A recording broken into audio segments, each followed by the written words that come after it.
Pemerintah Kota Palembang melarang seluruh aparatur sipil negara di lingkungan Pemkot menggunakan mobil dinas untuk keperluan mudik Idul Fitri 1446 Hijriah.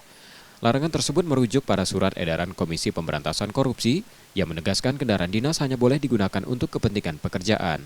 Wali Kota Palembang Ratu Dewa meminta seluruh ASN mematuhi aturan ini dan tidak menyalahgunakan fasilitas negara.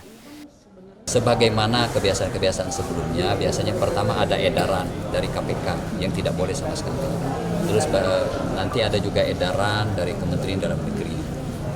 Tinggal kita tunggu, biasanya H-3 adanya surat edaran untuk pemakaian kendaraan-kendaraan dinas. Ya. Jika masih ada ASN yang melanggar, Pemkot akan memberikan sanksi sesuai dengan regulasi yang berlaku. Selain itu, seperti tahun-tahun sebelumnya, aturan ini juga akan diperkuat dengan surat edaran dari Kementerian Dalam Negeri. Nur Muhammad, Kompas TV, Palembang, Sumatera Selatan.